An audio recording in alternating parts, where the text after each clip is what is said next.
In 2015, I traveled to Uganda with a mission of spreading the Word of God and spreading the philosophy of giving a hand up, not a handout. I traveled to the town of Kashija, Uganda, where I met with and learned from a co-op of faithful, unified local women. After learning about some of the grave difficulties that they face on a daily basis, I knew what God had drawn me there.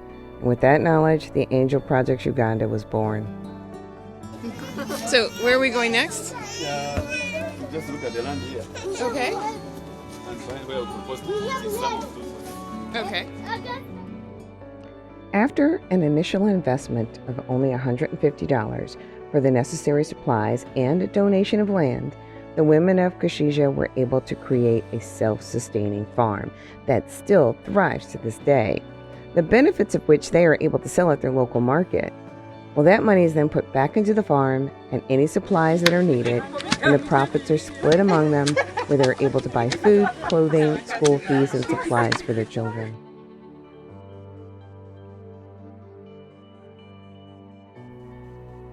Education is the key to breaking this generational curse. So my question was, where do we start? Because in many villages, if a child goes to school without the necessary school supplies, they're sent home. Supplies like a pen or pencil or paper, the basic things we take for granted, are treasures to them. So our next project was to ensure that every child was equipped with the necessary school supplies so they could attend class. Many people believe that the government education is free. No, the children have fees, and most importantly, they have to pay them to take midterms and final exams. The young girls are the hardest hit because many parents do not find repeating a grade feasible for their daughters, which then can lead to tragic resolutions such as child brides, or worse, being a second or third wife to an older man. The parents are hoping their daughter will have a better life because they're unable to support her, but this starts the cycle of poverty all over again. The girl, she'll never return to school. She'll end up in a relationship with a man most times older than her father, but she'll never return to school. We wanted to become the bridge that is needed to stop this. Schools closed during COVID, so 2020, there were no classes. So we opened up our guest house, and we had 4 amazing volunteer teachers who came to help. And because they also had the syllabus for the year, our children were not left behind. Education is important and a key component to escaping the chains of poverty, and gives the children and their families hope. But it doesn't start with the children.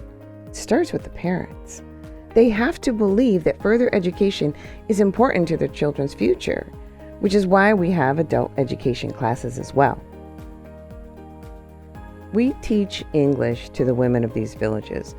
Some of them are illiterate in their own languages, so we start there.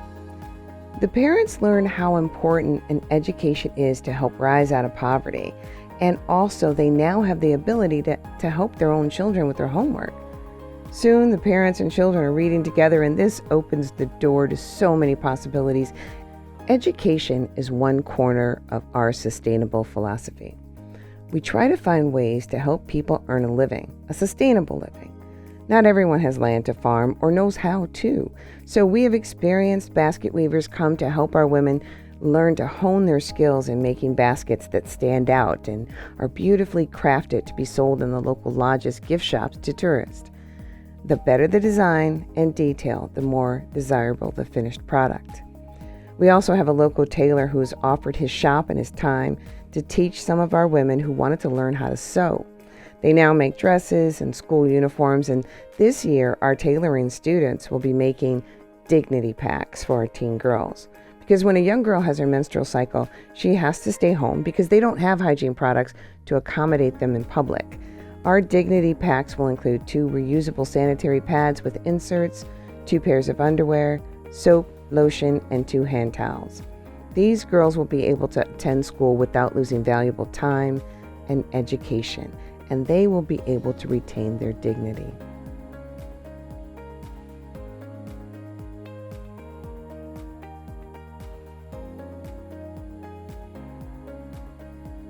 So this year, we will be bringing a much-needed project to our village.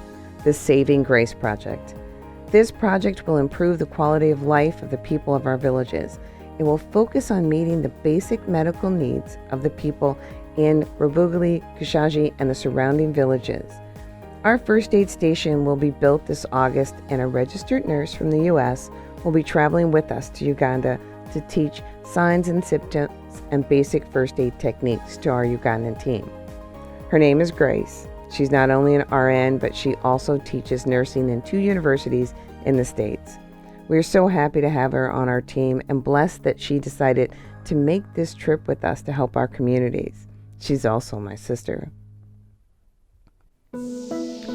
Grace will be teaching Maureen, one of our project managers, the basics in first aid and signs and symptoms.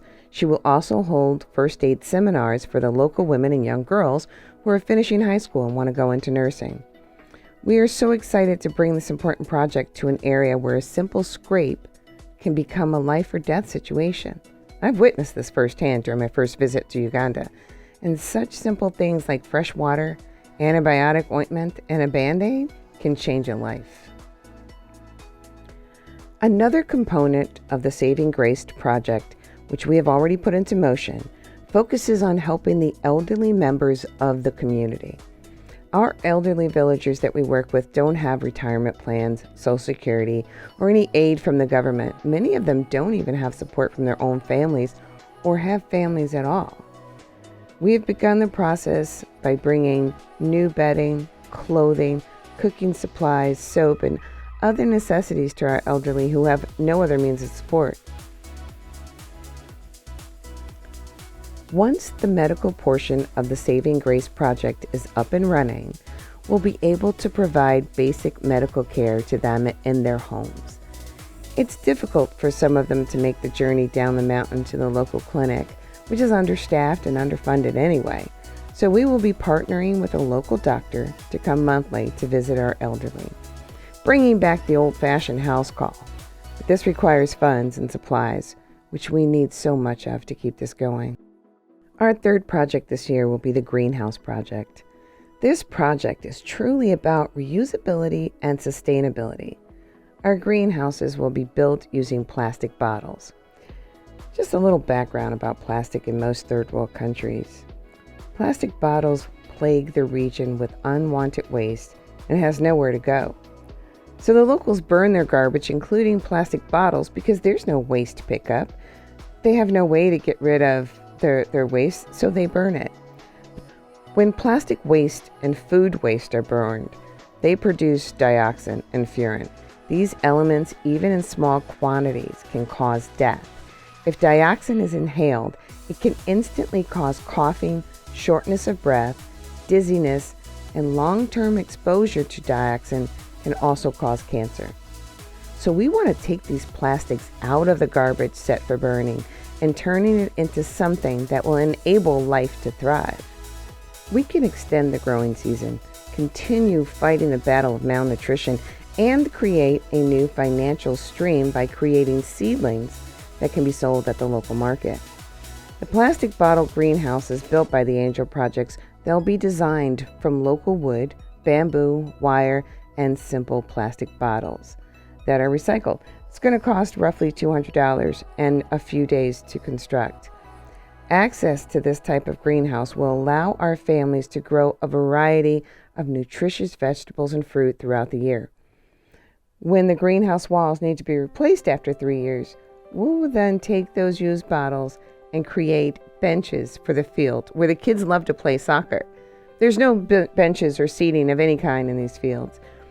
These benches will be created using cement and plastic bottles, and then we're creating a final sustainable home for those plastics.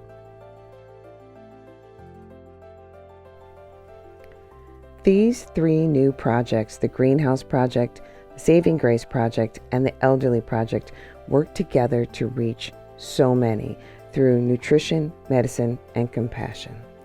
And also with these successes come the hope that emerges from financial independence, a strong solution to the plague of malnutrition and the lack of education.